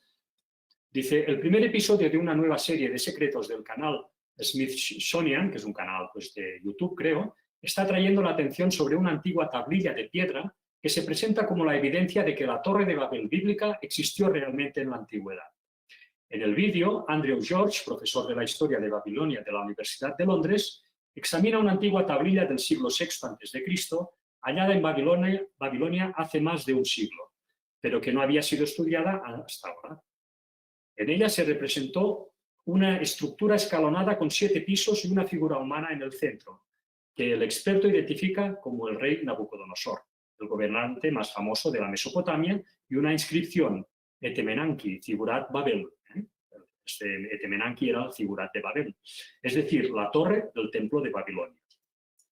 En su opinión, esta tablilla, que pertenece a la colección privada del empresario noruego Martin Schøyen y que se muestra por primera vez en la grabación de la revista Smithsonian, es una prueba sólida de la existencia de la Torre de Babel. Y se queda pues tan ancho, ¿no? El sustrato real del mito. En otra inscripción en la piedra se lee que para la construcción de este zigurat de Babilonia se movilizaron a numerosos pueblos de sus asentamientos, desde el mar superior, que es el Mediterráneo, hasta el mar menor, que es el Golfo Pérsico. El mito de la multitud de lenguas proviene del contexto descrito en la estela de la multitud de pueblos aislados en la construcción de la torre, apunta el profesor a Breaking Israel News. En la obra se hablarían muchos idiomas. A partir de ahí puede provenir la idea de la Biblia, de la confusión de las lenguas, continúa diciendo. Bueno, en definitiva, viene a relacionar el zigurat con lo que era la Torre de Babel. Bueno, realmente cuando uno lee un poco, ya no solo la Biblia, sino las palabras inspiradas de la profetisa del Señor, se da cuenta que esas gentes que salieron en rebelión de los montes de Ararat eran gentes con unas capacidades mentales impresionantes, eran gentes que fueron probablemente los mismos que construyeron luego las pirámides de Egipto en la llanura de Giza, ¿no? Si tú analizas las pirámides de Egipto son de una tecnología y una capacidad técnica realmente sorprendente, ¿no? Pues entonces es de suponer también que la Torre de Babel realmente, si Dios no lo hubiera impedido, hubiesen hecho una obra ahí realmente altísima, realmente hubiese llegado hasta grandes cotas de altitud. Un zigurat no se corresponde con esta idea, ¿no? Con este concepto. Nos dice Génesis 11:6, ¿no? Y dijo Jehová, he aquí el pueblo es uno, y todos estos tienen un solo lenguaje, y han comenzado la obra, y nada les hará desistir ahora de lo que han pensado hacer. Es decir, Dios intervinió a unas gentes que realmente eran capaces de hacer lo que se propusieran. Y en este caso, lo que se propusieron fue hacer una obra realmente impresionante como nunca antes se hubiera hecho ni nunca después se hiciera en la tierra. Una obra que llegara realmente hasta las nubes, ¿no? En este dibujo podemos ver, por ejemplo, por comparativa, lo que era el zigurat de Babilonia. Lo tenemos en el centro de la imagen. Este zigurat de Babilonia se queda a la mitad de lo que es la pirámide, por ejemplo, de la de Keops, ¿no? La pirámide de la llanura de Giza en Egipto. Esta realmente, la torre de Babel iba en este sentido, o fue una edificación realmente mucho más alta, ¿no? Fijémonos que este zigurat que sale en esta ilustración debe tener unos 70 metros y la torre la pirámide de Egipto tenía unos 140 metros de altura. ¿La Torre de Babel tenía esta altura o quizá se propusieron hacer una torre más alta, ¿no? Bueno, si nosotros leemos pues, lo que nos dejó escrito Ellen White en Patriarcas y Profetas, nos daremos cuenta que la Torre de Babel que se propusieron a construir estos rebeldes realmente excedería incluso a nuestra imaginación, ¿no? O sea, iban a por una torre realmente muy alta, ¿no? Nos dice Ellen White, decidieron construir allí una ciudad y en ella una torre de tan estupenda altura que fuera la maravilla del mundo. Estas empresas fueron ideadas para impedir que la gente se esparciera en colonias. Dios había mandado a los hombres que se diseminaran por toda la tierra, que la poblaran y que se enseñorearan de ella. Pero esos constructores de la Torre de Babel decidieron mantener su comunidad unida en un solo cuerpo y fundar una monarquía que a su tiempo abarcara toda la tierra. Así, su ciudad se convertiría en la metrópoli de un imperio universal. Su gloria demandaría la admiración y el homenaje del mundo y haría célebres a sus fundadores.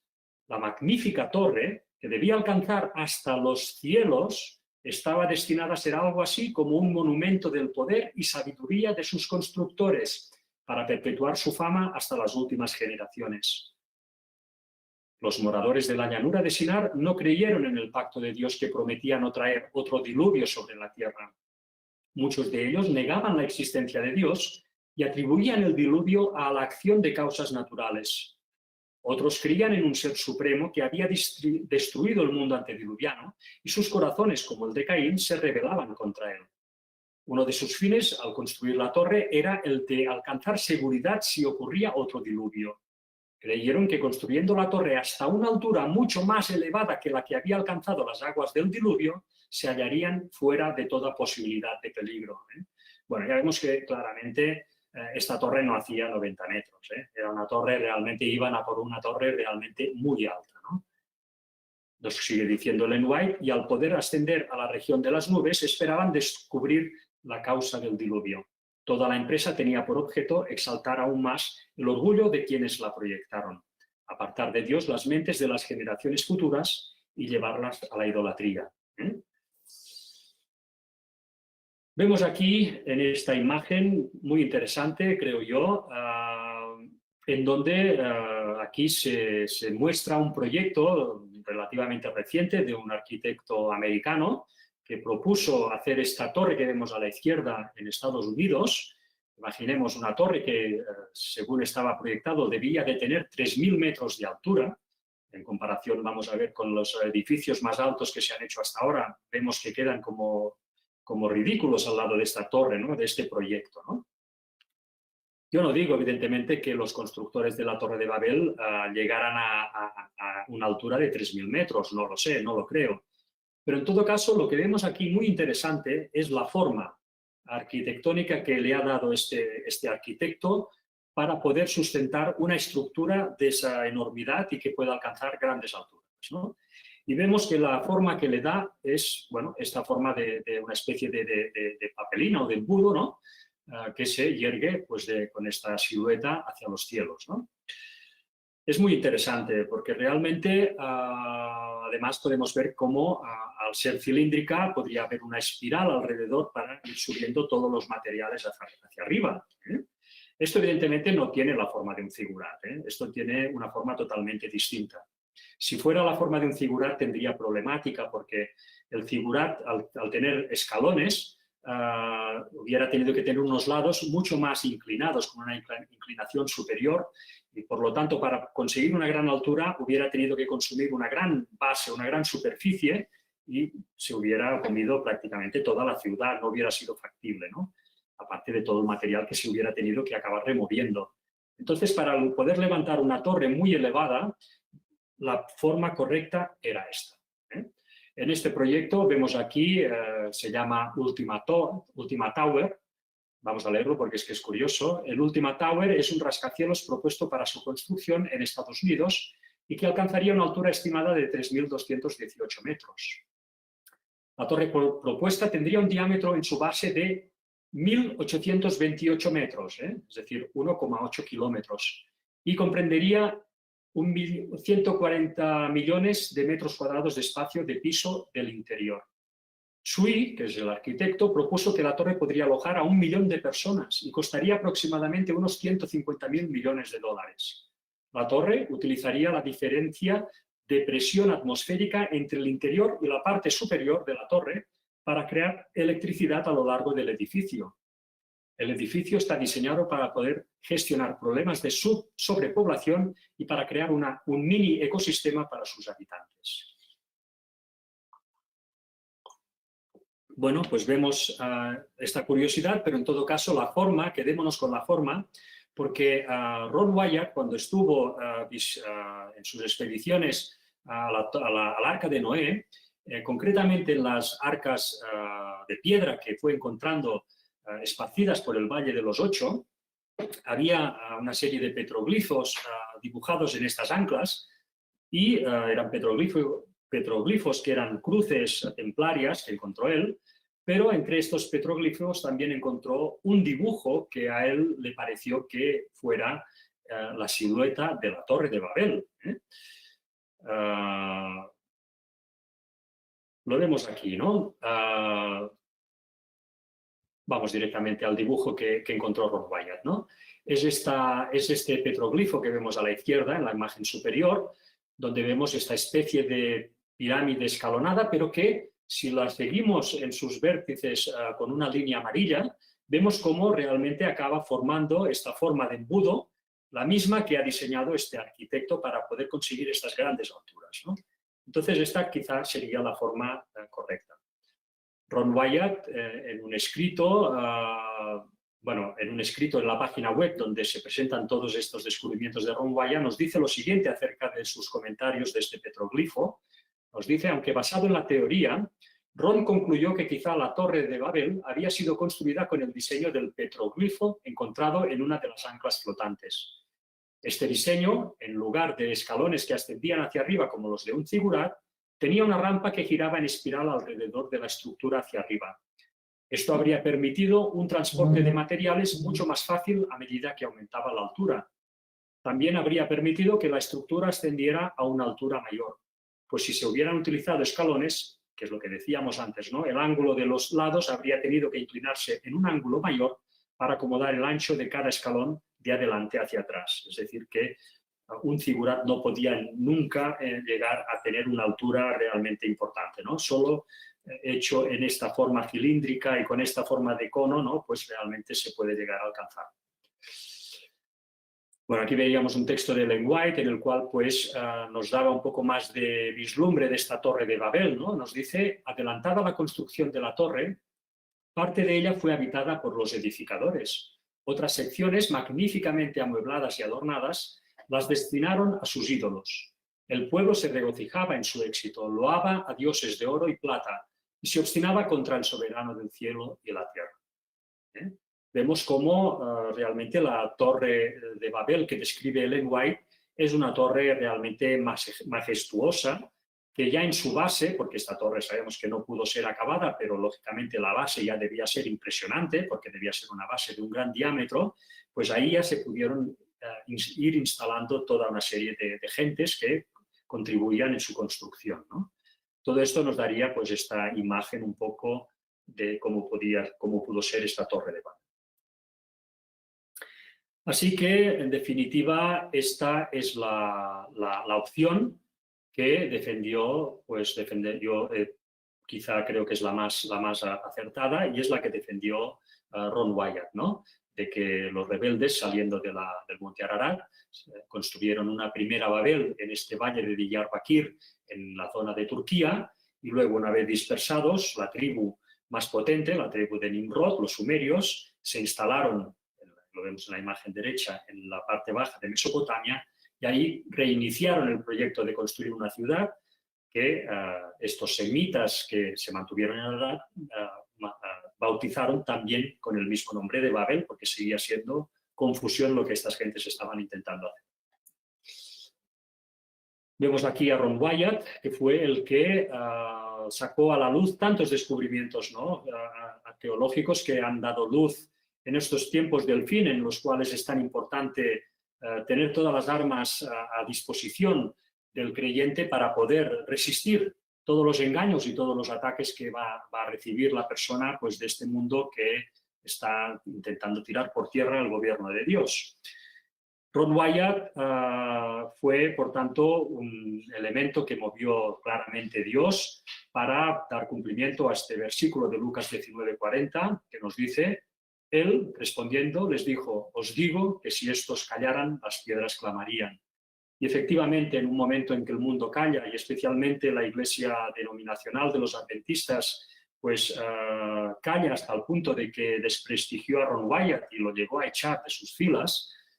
Incluso alguno llegó a decir que Ron Wyatt era una vergüenza para la iglesia adventista. Pues en esos momentos que la iglesia pues, actuaba de estas formas, había alguien que, movido por Dios, estaba sacando a la luz todos estos descubrimientos, ¿no? Que han sido tan importantes y serán tan importantes en los tiempos del fin para poder despertar a tantas personas, ¿no? Por ejemplo, tenemos el descubrimiento impresionante que hizo del arca de Noé. Vemos también pues, el descubrimiento del paso por donde los israelitas cruzaron el Mar Rojo, por el Golfo de Aqaba. Vemos también pues, el descubrimiento que hizo del monte Sinaí, que lo ubicó correctamente en Arabia, no en la parte de Egipto, en la península del Sinaí, sino en Arabia. Vemos también, además, pues, su descubrimiento impresionante en la cueva de Zedequías, donde pues, encontró el Arca de la Alianza, y con todas esas escenas que ya se han presentado pues, en el ministerio, ¿no? Realmente unos descubrimientos claramente movidos por Dios. De todos estos descubrimientos, quizá el que quedó más en la penumbra, el que quedó más sin acabar de definir bien, pues es el tema de la Torre de Babel. Vamos a ver ahora un poco el porqué y con esto pues ya iremos terminando, ¿no? ¿En qué quedó este descubrimiento, ¿no? Ron afirmaba que él había pues, descubierto la Torre de Babel. Vamos a ver en qué quedó todo esto, ¿no? Para empezar, Ron se basó, leyendo un poco sus escritos y los que lo conocieron, lo que han dejado escrito, él se basó en este versículo en primera instancia de Génesis 11:2, que es del mismo que hemos partido nosotros, que nos dice: y aconteció que cuando salieron de Oriente hallaron una llanura en la tierra de Sinar y se establecieron allí. vamos a ver un poco la reflexión que él hizo a partir de este versículo. Nos dice, Ron aceptó la narrativa bíblica como la autoridad final. Lo que este versículo le dijo fue que las personas que abandonaron el área del arca viajaron hacia el oeste. El sentido común, además, le hizo pensar que viajaron a lo largo de un río, ya que un suministro de agua para las personas, así como para sus rebaños y manadas, habría sido una necesidad absoluta para el viaje. Por lo tanto, Ron concluyó que comenzaron su viaje al comienzo de uno de los arroyos de montaña que son afluentes del río Éufrates, cerca del área del arca, y que lo siguieron hacia el oeste hasta encontrar la primera gran llanura en condiciones para construir allí una ciudad. Esta llanura, evidentemente, es la que hemos visto antes, la llanura de Diyarbakir, en el sur de Turquía. Al estudiar mapas topográficos de la región, vio que desde la región montañosa de Ararat hasta la primera gran llanura entre el Tigris y el Éufrates, tuvieron que recorrer una distancia de unas 250 millas. Esta primera gran llanura era la llanura de Diyarbakir. Después de más estudios, encontró otra ruta alternativa, un poco más al sur, para ir de Ararat a Diyarbakir, quizá más fácil y directa, que a lo largo de unas 190 millas y pasando por el lago Van, que es un lago que hay en esa zona, llegaba igualmente a Diyarbakir. Estas eran las dos únicas rutas naturales que Ron encontró para ir de Ararat a Diyarbakir. Poniéndose en su lugar, en el lugar de los rebeldes, Ron razonó que una vez que debieron encontrar esa enorme llanura de Diyarbakir, ya no habrían viajado más, pues esa zona disponía de todos los recursos naturales que podían necesitar para su proyecto. Esto es la conclusión que llegó Ron Wyatt leyendo este versículo que hemos visto, ¿no? Hemos visto pues, la llanura de Diyarbakir, es esta que vemos aquí, con esta zona pues, fértil, y la Torre de Babel, por tanto, Ron Wyatt ya vio claro que debía de estar pues, por esta zona, ¿no? Concretamente al lado del río Éufrates, que es donde Ellen White también nos indica que estaba. O sea que lo que él hizo fue dedicarse a buscar pues, indicios en esa zona, ¿no? O pensar que por esa zona, en todo caso, podría estar la Torre de Babel. Esta zona, esta llanura de Diyarbakir, tenía las condiciones necesarias para que una población se estableciera ya con la intención de construir una ciudad y una torre. Vamos a verlo, porque vemos que en el texto bíblico de Génesis 11:3 nos dice, se dijeron unos a otros, vamos, hagamos ladrillo y cozámoslo con fuego. Y les sirvió el ladrillo en lugar de piedra y el asfalto en lugar de mezcla. Es decir, estos rebeldes realmente ya vemos que necesitaban asfalto, ¿no? Esta es otra también de las razones que a veces se sitúa las escenas de la Torre de Babel en la Baja Mesopotamia, porque ahí sabemos que hay mucho petróleo. Pero en esta llanura que hemos visto, ¿aquí hay petróleo? Bueno, vamos a verlo, ¿no? En primer lugar, vamos a ver este pequeño artículo también en la página web donde se explican los hallazgos de Ron Wyatt acerca de esta llanura de Diyarbakir. A ver hasta qué punto es fértil, ¿no? Nos dice, para la mayoría de nosotros, elegir una ubicación para una ciudad puede parecer una tarea fácil, pero pensemos en algunas cosas. En primer lugar, no había supermercados en aquel entonces. Cuando eligieron su sitio, incluso antes de comenzar a construir, primero tenían que hacer arreglos para la comida. Esto significaba plantar cultivos que pudieran cosecharse tan pronto como se agotaran los suministros que traían consigo. También tuvieron que encontrar de inmediato pastos para sus animales y asentarlos en la tierra con pastores. Tuvieron que construir un refugio para protegerse del clima y de los animales depredadores. Me imagino que esto tomó un poco de tiempo, tal vez un mes, tal vez más. Entonces, ahora sabemos que el sitio de Babel tuvo que tener mucha tierra de pasto, mucha tierra para cultivar y, por supuesto, un suministro de agua. Entonces, podrían emprender el negocio de construir una ciudad. Para hacer esto tenían que encontrar recursos naturales. Ya discutimos el hecho de que ciertamente había un suministro de asfalto, betún, en la región con el cual hacer mortero. Es decir, en esta zona de Diyarbakir había suministro de asfalto. Luego veremos el por qué lo dice esto. Necesitaban planificar el sitio para su ciudad y asegurarse de que tuvieran un suministro de agua adecuado. ¿Es la ubicación de Ron para Babel una ubicación adecuada? Es decir, ¿esta planicie de Diyarbakir es correcta? Nos dice que sí en todos los aspectos. Todavía es hoy una región muy fértil que produce coles del mismo tamaño que se encuentran cerca del Arca de Noé. Hay una inmensa cantidad de tierra apta para el pastoreo de animales, es llana y está bien regada. Está cerca del Éufrates. todavía contiene productos derivados del petróleo 4.000 años después de Babel, lo que indica que había mucho limo disponible para el mortero. Esta sería la zona de Diyarbakir que Ron Wyatt propuso como zona correcta del arca de la Torre de Babel. Perdón. En este otro artículo se amplía un poco la información acerca del tema del petróleo, ¿no? Porque a veces se nos escapa que realmente en Turquía hay petróleo, al menos en esa zona, ¿no? Nos dice, el área que Ron había seleccionado como posible ubicación de Babel tenía yacimientos de petróleo. Nos dice la Enciclopedia Británica de 1985, afirma que los únicos campos petroleros en Turquía se encuentran en Ramana, al oeste de Diyarbakir, y en Gaziantep, al este de allí, ambos a menos de 100 millas de distancia. Hay que remarcar además que las bolsas de petróleo se extienden por toda la zona, al punto que cuando Ron visitó el área de Diyarbakir en 1990, vio torres de perforación de petróleo en funcionamiento en las inmediaciones. La presencia de petróleo aquí, unos 4.000 años después de la época de Babel, indica que los constructores de esta infame ciudad y torre podrían haber obtenido un amplio suministro de betún. De hecho, puede haber sido una razón importante para seleccionar el área, ya que esta habría sido una materia prima muy necesaria para su proyecto de construir una torre altísima, porque con este betún, con este asfalto, lo que lo necesitaban pues para hacer la argamasa, mezclando el betún con arena, pues conseguían una argamasa que pegaba los ladrillos de tal forma que daba a la estructura la consistencia necesaria, ¿no? Para poder alcanzar grandes alturas. Por eso necesitaban petróleo, los derivados del petróleo, y por esto, pues, esta zona era apta en este sentido, ¿no? Hemos visto en este versículo a partir del cual Ron pues, llegó a la conclusión que la Torre de Babel pues, debía de estar en esta llanura de Diyarbakir, porque estaba al oeste de Ararat, por un lado, y porque era la llanura que ya estaba en la zona de la tierra de Siná. Por esto, Ron Wyatt pensó que la Torre de Babel debía de estar en esta zona. Y él siempre se fijaba pues, en todos los indicios que pudiera encontrar de estructuras para ver si podía encontrarla de alguna forma, ¿no? Sabemos que en los años 80 Ron hizo innumerables viajes pues, a Turquía, a la zona de Ararat, para proseguir con su proyecto del Arca de Noé, que era su proyecto principal, al que dedicó muchos años, ¿no?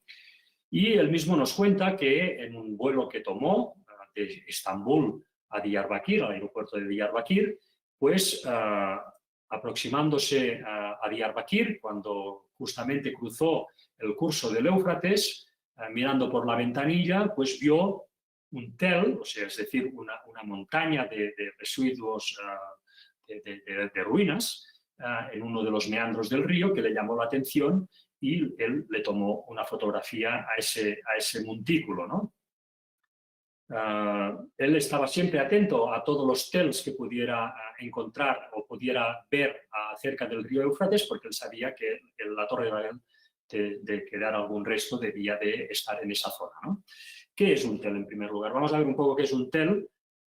Un tel es una montaña de residuos, de residuos minerales que se han ido acumulando alrededor de una antigua ruina, que con el paso de los años ha acabado formando pues, una especie de montaña literal, ¿no? Esto que vemos en la imagen es una montaña, vemos a primera vista una montaña que ya está parcialmente excavada, pero que es una montaña. Y esto en realidad lo que esconde son unas ruinas de alguna antigua ciudad, ¿no? Que se han ido acumulando ahí y ha formado esta montaña. Esto se conoce como un tel, ¿no? Cuando llega el arqueólogo ahí, lo único que tiene que hacer, entre comillas, pues es empezar a darle con el pico en la pala y empezar a sacar pues, todas las estructuras y todos los restos que puedan quedar ahí almacenadas de esa antigua civilización. Ron, por tanto, buscaba un tipo de formación de este tipo, ¿no? Cerca del Éufrates que pudiese albergar esas ruinas de la Torre de Babel. Cuando él vio esta estructura pues, al lado del río, pues le tomó una fotografía. Luego él prosiguió con su viaje, con lo que tuviera que hacer, pero cuando ya de regreso a Estados Unidos, lo que hizo fue hacer un boceto de lo que él había visto. En este boceto pues, nos sale el meandro del río Éufrates, en el cual él ubicó la Torre de Babel que vio por la ventanilla del avión, Y un poco, no es que él viera exactamente esta Torre de Babel que vemos dibujada aquí, es un dibujo que veremos luego por qué lo dibujó de esta forma, ¿no? Pero vendría a ser pues, la Torre de Babel que él vislumbró en medio de este meandro, ¿no? Del río Éufrates. Aquí vemos como si fuera una pequeña torre, ¿no? Pero si nosotros cogemos pues, las medidas de la base de esta torre, nos dará que prácticamente hace 1 kilómetro de diámetro, ¿no? O sea que realmente es una estructura impresionante.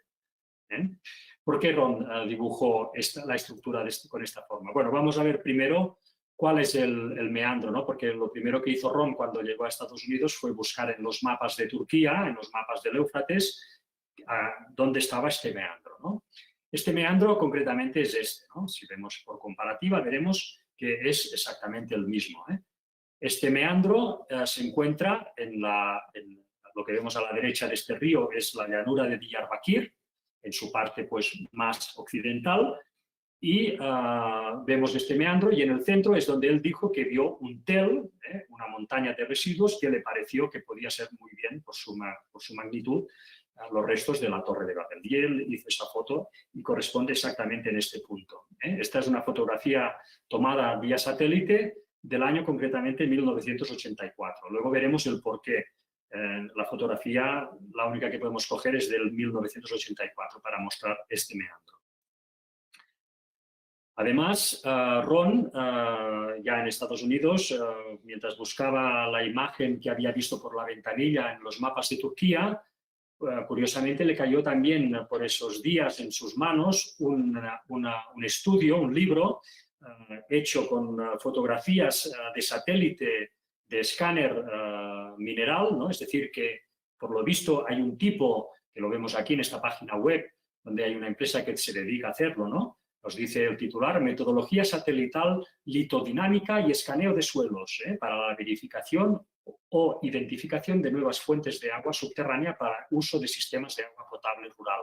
Es decir, que hay un sistema de escaneo por satélite que puede tomar imágenes, puede escanear el suelo penetrando en el subsuelo para mostrar estructuras minerales que puedan haber ahí, ¿no? Entonces Ron le cayó en sus manos un libro en el cual salían fotografías hechas con esta técnica justo de la zona de Turquía que él estaba pues, estudiando, ¿no? Una fotografía concretamente en la cual salía el tel, esta montaña de residuos, penetrada por el escáner, pues él vio, aquí se ve realmente muy mal porque esto está sacado de un vídeo, pero se puede intuir este meandro del río Éufrates con esta estructura que sacó este satélite, esta estructura mineral que estaba dentro de esta montaña de residuos, ¿no? Entonces Ron evidentemente quedó convencido de que esto podía tratarse efectivamente de la Torre de Babel. Vemos aquí la posición exacta donde estaría esta Torre de Babel que Ron identificó en este punto exacto del río Éufrates y en función también a la ciudad de Diyarbakir, que la vemos a la derecha, ¿no? Hemos visto que, por tanto, Ron tomó esta fotografía desde el avión, la estudió cuando llegó a Estados Unidos y posteriormente pues ya intentó cuadrar las cosas para que a la primera ocasión pudiese hacer una expedición en la zona de esta llanura de Diyarbakir para ir ya con pico y pala, a ser posible, para poder empezar a ver qué era realmente aquello, ¿no? Él hizo pues, una primera aproximación en el año 1990, en el cual juntamente con otro colega pues, estuvo recorriendo toda esta zona. Pudo ver pues, varios tels de estos, varias montañas de residuos, pero no pudieron llegar a la zona concreta del meandro este donde se ubicaba esta Torre de Babel.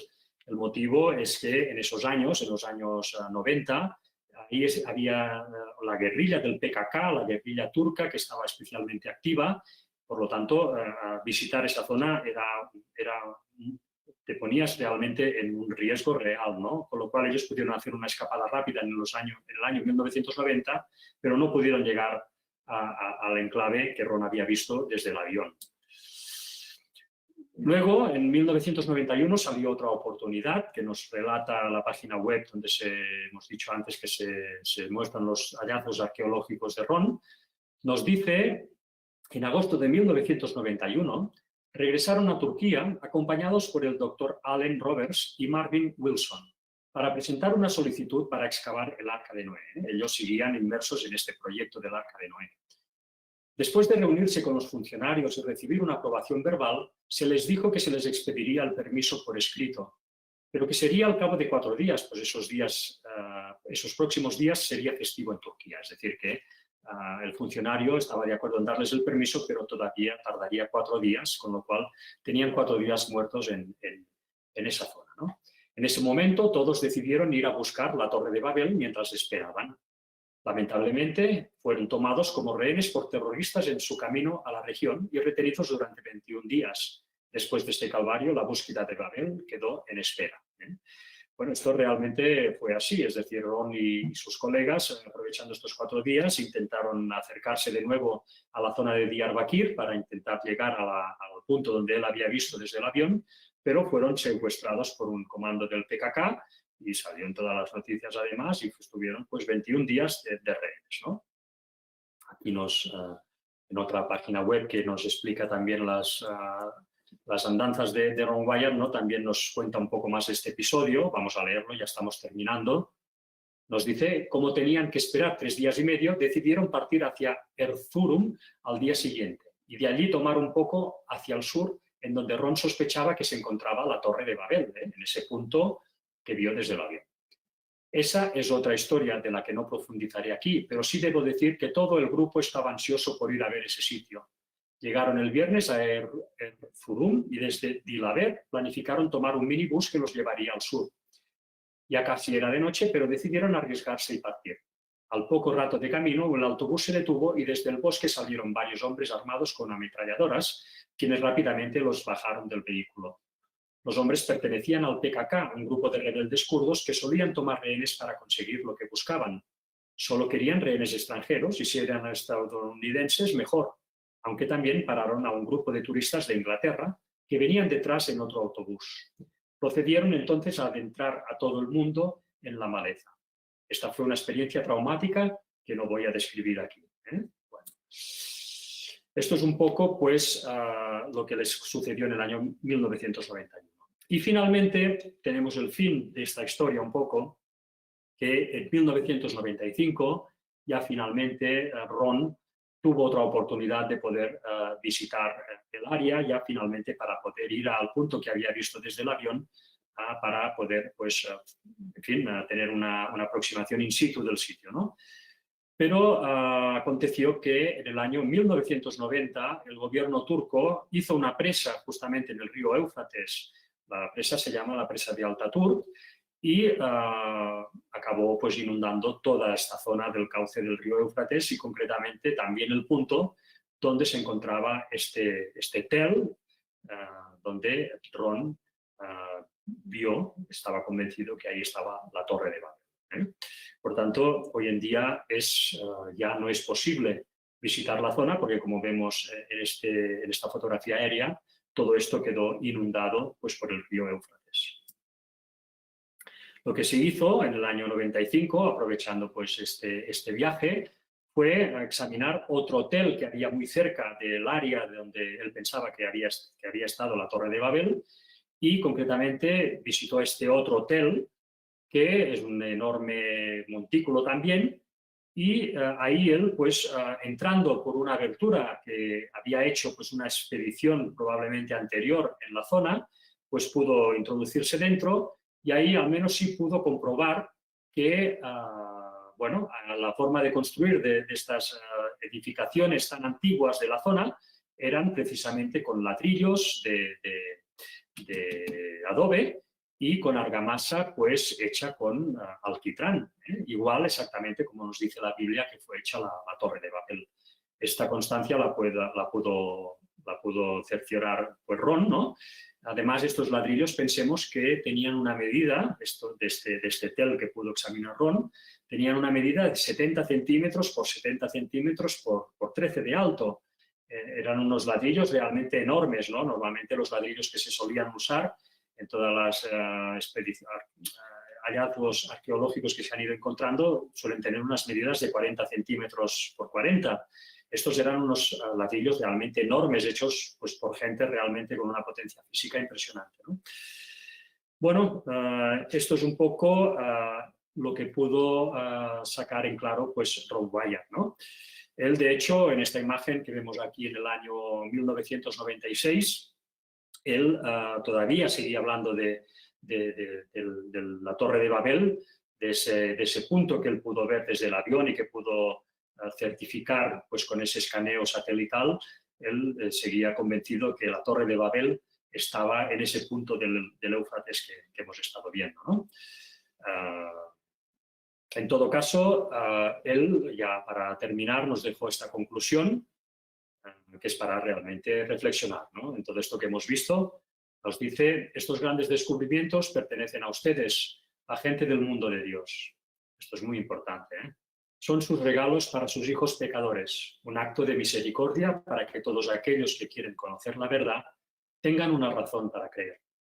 Los argumentos contra la validez de las Escrituras se remontan tanto como los registros de la historia escrita, porque Satanás sabía desde el principio que tenía que destruir la palabra de Dios para destruir a sus hijos. Una vez más, no puedo decirle a nadie porque el Señor me eligió a mí. Tal vez sea porque yo era el único que se ofreció voluntariamente. Yo solo le seguí. Él dirigía y puedo darle solamente a él el crédito. Bueno, pues hasta aquí el tema de la Torre de Babel.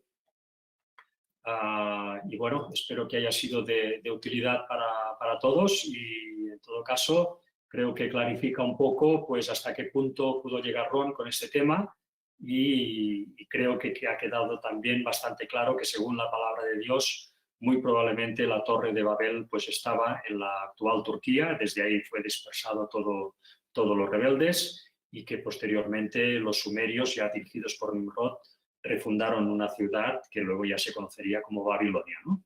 Esto al menos es lo que propuso Ron y es lo que hemos presentado. Vamos a terminar pues con una oración. Padre nuestro que estás en los cielos, te damos las gracias, Señor, te doy las gracias personalmente por haberme permitido presentar este estudio, este culto, a través del cual hemos visto un poco más la obra magnífica que hizo tu siervo Ron Wyatt, que descubrió tantas cosas movido por ti y que lógicamente, a mi modo de ver, creo que no se equivocó tampoco en la Torre de Babel, Señor, porque tú dirigías sus pasos y fue un hombre realmente movido por ti y que vino a dar luz a este mundo. Padre, ayúdanos a ser fiel a tu palabra, a ser fiel a todo el trabajo que hay que hacer en estos últimos tiempos y ayúdanos a seguir avanzando para poder ser salvos en el día de la segunda venida de tu Hijo Jesús. Perdónanos todos nuestros pecados, Señor, que en el nombre de Jesús te lo pedimos todo.